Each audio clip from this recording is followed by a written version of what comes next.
Hi, this is Maggie. Today I wanted to talk a little bit about the the lunar eclipse and the full moon in Aquarius. Um, so I'm just going to go around the wheel as an example to show it. It will affect you depending on which house it's in. My wheel is the natural Aries wheel, so um, my lunar eclipse full moon falls in the 11th house of Aquarius, which is the natural house of Aquarius. And it's in my 12th house on my north node. So I guess that's probably why I'm making this video. Uranus rules astrology, and so that's a good thing. Anyway, that's a good way to use it. And it's supposed to affect you for about 6 months. I think it's before or after an eclipse for about 6 months. You probably start feeling the energy a month or two before. Yeah, so I've definitely been feeling this Aquarian energy, that's for sure. So let's start with Aries. If the lunar eclipse full moon falls in Aries, the focus is on yourself. It's the first house.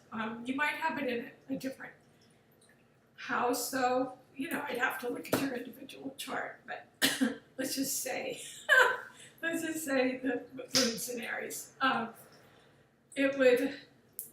The focus would be on you as an individual, asserting your individuality.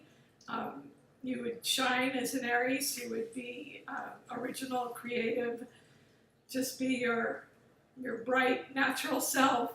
And you like to be first, and you like to start things. So it's a good time to start things or make a wish. Make a beginning. Great time for beginnings, because Aries love to start things. They're not great at finishing, but they love to start things. So taking the initiative, and Aries are very courageous as well. In Taurus, if the moon falls in Taurus, it's all about money and material things, and it's an earth sign. Aries was fire, so again, it would depend on what house you have it in. I have Taurus in the second house, so for me it would be material assets, money. It's ruled by Venus, so any Venus-ruled activity. It could be the arts, music, definitely planting, planting a seed. It could be money. It could be literally digging in the earth if you're, an earth sign. But Taurus loves material assets and money, and they're very good at making it. So if your moon is there, that's a good thing for you. If the moon falls in Gemini, it's all about communication. They're masters at communication. It could be communication any level. It could be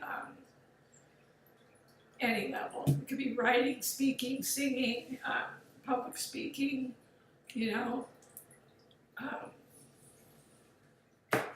starting a channel, whatever. Any form of communication. Gemini is a master at that, and they're great at multitasking as well. If it falls in Cancer, could be a little emotional. Cancer is a water sign. It's ruled by the moon. So, yeah, if it could tend to make you very emotional, more than usual. And it's a great time if you can't walk by water. You might feel like taking the time out, take some time to yourself. Yeah, or just nurture yourself. You might feel like just hanging out at home because Cancer rules the home and the mother, mother, and the moon. The moon rules Cancer. Sorry about that. If it falls in Leo, it's a fire sign. It's all about creation, self-expression. It also rules children, creativity. And Pluto likes to be the leader. So self-expression maybe on some project or any of those ways that I just named, you could, that would be a really good time to to do something like that. Virgo, Virgo is an earth sign. So if it falls in Virgo, it would be health, attention to detail, and work. Yeah, and practicality. So it would be great for fine-tuning the details if you're working on a project or starting a project or anything. But earth signs, they seem to love to get their hands in the dirt. I mean, I was going to give an example of my sister, but I won't. But yeah, she's a Virgo, and she's just always, oh my gosh, she loves gardening and just playing in the dirt. But so it would be about maybe starting a project, a new project. Oh, they love projects too. Very analytical, attention to detail, ruled by Mercury. So if the eclipse falls in Libra, it would be about, again, it depends on which house it's in, but Libra likes harmony, justice. It likes, it likes the arts, it likes to keep the peace, music. They don't like to be thrown off balance. So, yeah, justice. But they really are, it's an air sign, so they're very good communicators. They're very good at communicating, and they're people persons. Libra, I have it in the relationship house, so, but they rule relationships. Both Libra and Aquarius are just great at relationships, so maybe working on a relationship or starting a relationship or engaging in some kind of relationship. If it falls in Scorpio, it depends which house you have it in. Mine's in the 8th house. Scorpio would be, eclipse in Scorpio would be joint assets, inheritance, sexuality, passion, intensity, joint assets, yeah, and inheritance. Yeah, and just they have enormous, intense passion about anything they engage in. They do it with their whole self, and they're very, very sensitive. So it's a water sign as well as Cancer, and could be very emotional as well. If it's in Sagittarius, it's a fire sign. It could be Sagittarius has a lot of foresight and vision. They look ahead, a lot of wisdom. Right now, Saturn is transiting Sagittarius, so Moon Saturn would be, oh gosh, maybe planning a trip, making long-term plans, or writing a book, teaching, engaging in teaching, anything legal, philosophical, start a new religion. No, they're very high-minded and legal-minded and very open-minded, but and they love to travel, very foresighted. So with the moon there, any of those things would be even just a little trip if you can, or you could take a trip in your mind, in your armchair, just open your mind to new ideas. Is what I meant. If the eclipse and full moon in Aquarius falls in, if it happens to fall in Capricorn, it rules the midheaven. I have it in the 10th house on my midheaven, so try to imagine a different chart. So Capricorn would be initiative to get ahead. Where you would take that initiative depends what house it falls in, but they're extremely hard workers. They're a very strong earth sign, and they're just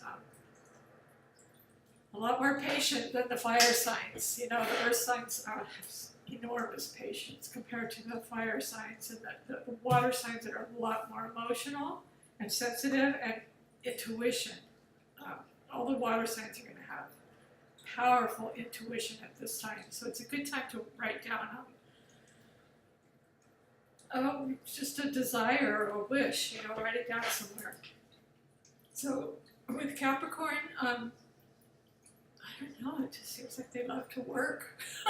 Not all of them love to work, but a lot of them do succeed and end up at the top of the ladder. So maybe starting a new career, new project. Right now Pluto is in Capricorn, so it's crumbling down structures like in our government, and you know, eventually they'll be rebuilt. So whatever's being torn down in Capricorn, maybe begin thinking of something new to begin. And then we're back to Aquarius again, the 11th house. So if it's in Aquarius, they love to engage with friends, acquaintances, groups. Frequently they're a leader of the groups, or they assemble groups. And it's ruled by Uranus, so you know they're very open-minded. It's an air sign, so they're very mental, quick-witted. All the air signs are.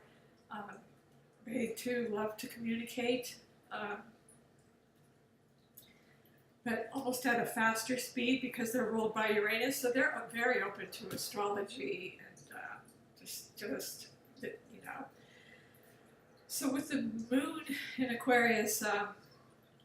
Be great to get out with friends, groups, you know, or if you're into astrology or something, you know, just get into that, or, you know, write a book, whatever. Okay, and then, so now we're back to Pisces, the 12th house. I have Pisces. So Pisces, if you have the lunar eclipse, full moon in Pisces, it's a time of culmination. Actually, a new moon is supposed to be a time of new beginnings, and the full moon is culmination. However, the eclipse is just, it's significant, and it's supposed to last for like 6 months. So in Pisces, it would make you probably extremely psychic, intuitive, and listen to it, listen to that, listen to it. So to have, yeah, I can't do this looking at my chart because it's, so to have, let's just say, okay, the moon in the 12th house would be, let's say, and you have Aquarius there, yeah, you could really go off on just very open to like occult things, very psychic, not just astrology, but you know, anything. Really tune into your, I would just really tune into your intuition. And if you can, walk by water, meditate. Very good for meditation.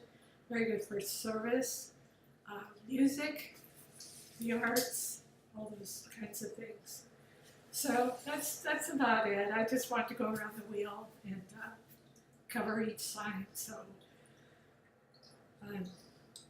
Hope you guys all have a great day.